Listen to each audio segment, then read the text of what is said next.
Donc pour tous ceux qui n'ont pas lu le livre, il s'agit en filigrane de brosser le portrait de deux personnes, Polo et Berthe, qui sont donc de parfaits inconnus, qui se rencontrent à Paris, aux Tuileries, et qui décident de mutualiser leurs relations passées et de tout simplement de trouver une réponse à comment se sortir d'une rupture douloureuse. Donc on brosse, moi pour ma part, donc Berthe et Thierry Polo. En fait, on essaie d'établir, comment dire, on reprend en fait des sujets actuels, voilà, et on essaie de les traiter avec ce regard dur de après la rupture. Voilà. Donc, Béa, chère Hélène, oui. Vous qui avez lu Bonsoir. Le livre. Bonsoir. Oui, Béa qui est chez LCM, la chaîne marseillaise, et Hélène qui est à la FNAC. Voilà. Et donc, je suis ravie que vous soyez là ce soir, merci. Vous avez lu mon livre, et comme certains qui sont ici dans l'assistance, j'aimerais beaucoup que vous me disiez déjà au premier abord ce que vous en avez pensé. Béa, je te laisse la parole en premier. Non, je préfère. C'est à toi, Hélène. C'est vraiment plus simple. D'ouvrir le bal, c'est génial. Moi, ce que j'en ai pensé là, au premier abord, comme je t'ai expliqué tout à l'heure, effectivement, je l'ai un peu trouvé comme un exutoire, un besoin peut-être de partager, de lâcher les mots sur quelque chose qui a été vécu, c'est peut-être sur quelque chose qui a été vécu fortement, qui nous a fait mal. Et comme toute chose qui nous fait mal sur le coup, on a besoin de le partager, d'en parler, de poser les mots, de peser les mots même, quitte effectivement à les jeter comme ça, même si au premier abord ils sont peut-être incompris, peut-être durs, à la volée, mais ça fait du bien de pouvoir lâcher le sac, pour pouvoir un petit peu s'alléger et pouvoir avancer aussi. Donc c'est vrai que je l'ai vu plus comme un exutoire et à lâcher de mots magistral à deux mains, à quatre mains au moins, sur des points de vue différents par rapport à une génération aussi différente, puisque vous n'avez pas du tout le même âge, il y a un sacré écart entre les deux auteurs. Donc ça fait du bien, je pense. Oui. Et après, ouais, je l'ai eu comme ça au premier abord en tout cas. Okay. Ce qui m'a dérangé, alors déjà le titre, un de ces quatre, c'est très textuel, hein, c'est le langage des textos, très rapide comme ça. Or, à l'intérieur, ça ne répond pas du tout à ce titre. Moi, je m'attendais à ce que, en effet, l'écart d'âge entre ce quinquagénaire, plus même, et puis... Sexagénaire, ah oui, carrément. Bref, celui qui a la cinquantaine et puis cette jeune étudiante, je pensais que par rapport au thème abordé, on voit que c'est conceptuel, que c'est une invention d'écrivain et que ce n'est pas du tout...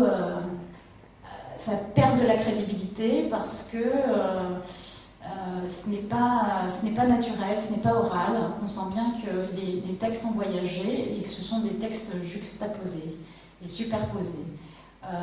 De plus, la cigale, si j'ai bonne mémoire, il y a deux races d'individus, il y a les cigales et les fourmis. Bien sûr, les cigales étant des êtres comme nous, génial, hein, et les fourmis, des pauvres fourmis. Et parfois, je la trouve trop bavarde, cette cigale, qui me casse dans l'histoire, qui parfois est très fluide. Alors, j'ai noté beaucoup de choses positives, c'est pour ça que je regardais mes notes, parce que je voulais dire des choses constructives, quoi. Et là, ce qui m'arrive, c'est qu'il m'est tombé des mains, et ça me fait chier de dire ça, franchement.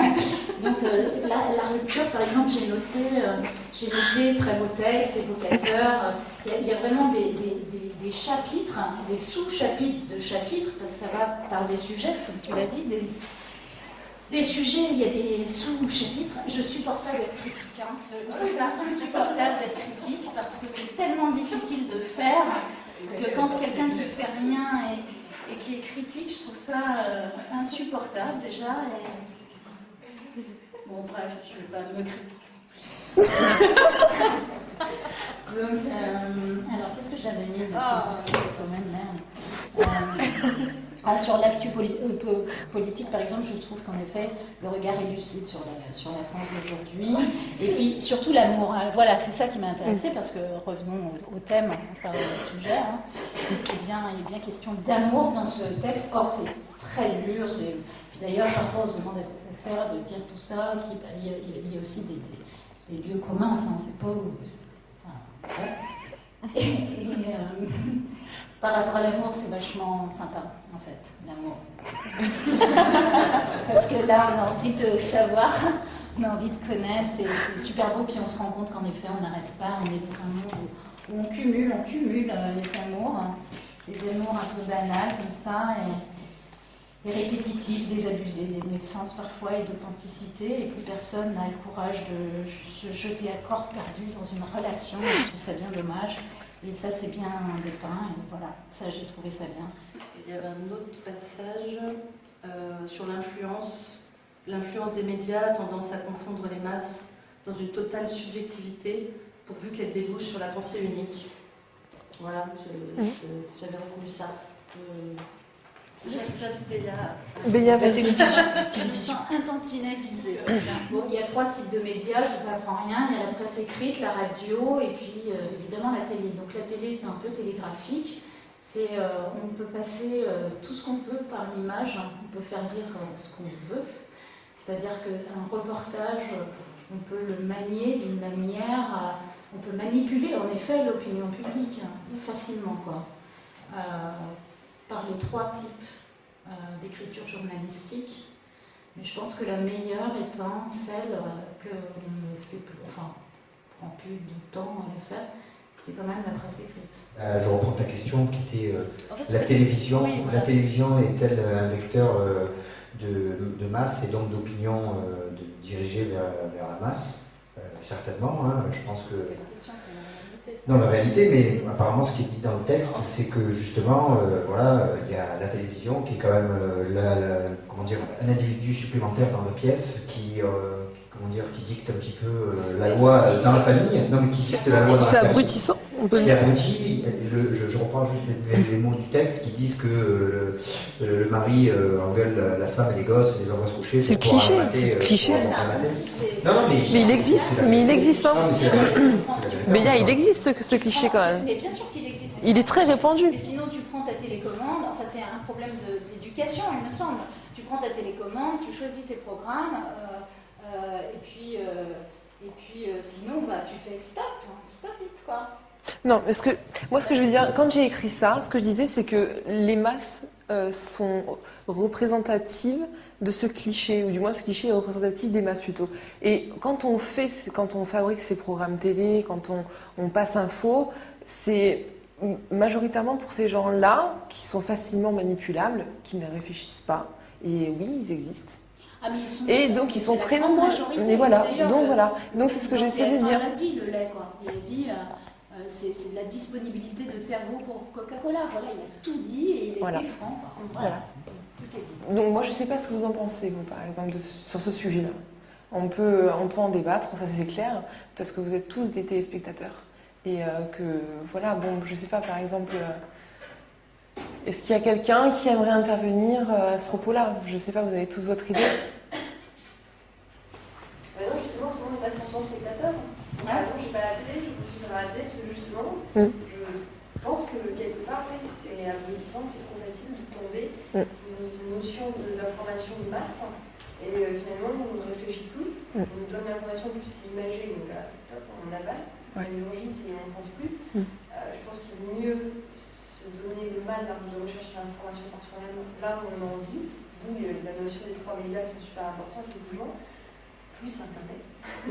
Surtout Internet. Internet. C'est génial. Et je pense que là, on a plus d'informations parce qu'en fin de compte, on peut distiller les informations au fur et à mesure de ce qu'on a besoin, de ce qu'on a envie de prendre, et on se forge notre opinion. Et c'est pas une opinion qui est donnée par un média imposé. Oui, effectivement, c'est dans c'est bien une question de choix, quoi. C'est savoir, voilà. Et c'est pas tout le monde qui a ce choix-là. Je veux dire, en combien de, je veux dire, de cas, on a, je veux dire, autour de nous, les parents, les enfants crient un peu, on les fout devant la télé parce que c'est tellement plus simple, je dois m'occuper de la popote, le mari est fatigué parce qu'il a bossé toute la journée, les enfants, on les cale devant. Non mais c'est vrai, et du coup, ils sont là, ils s'abrutissent effectivement, donc effectivement, c'est une question de choix. Il y en a qui ont décidé de ne pas avoir de télé à la maison et effectivement de trouver une information pertinente, que ça soit dans des magazines un petit peu plus complets, Et il faut aller chercher l'info aussi, parce que c'est pas évident. C'est vrai que dans nos vies de tous les jours, on est tellement dans la vitesse, la rapidité, on n'a pas le temps, même pour consommation à mort. Entre midi et deux, on n'a même pas le temps de bouffer, on est à fond tout le temps. C'est vrai que c'est tellement plus simple de rentrer chez soi, de caler la télé, et hop, on a l'info comme ça en 2-3 minutes. Mais c'est là justement. Moi, je pense qu'on fait le choix de réfléchir ou de pas réfléchir. Voilà. Ça, c'est sûr. Oui. Aussi, je crois que ça va plus loin que le choix, c'est une question de responsabilité aussi. Là, on est en train de parler le monde nous impose des choses comme ça, on en fait partie, on le fait le monde. Donc oui, on choisit, d'accord, mais on est responsable de tout ce qui se passe. Et je rebondis sur l'autre sujet qui était la question de la violence. La violence, ça fait partie de la vie, de toute façon, dès le début de la naissance. C'est la fille de la société, elle a toujours été comme ça. À un moment, c'est des problèmes d'équilibre, c'est tout. Ouais. Mais cette responsabilité-là, elle est individuelle. Elle passe par l'éducation. Là, je suis d'accord, c'est essentiel.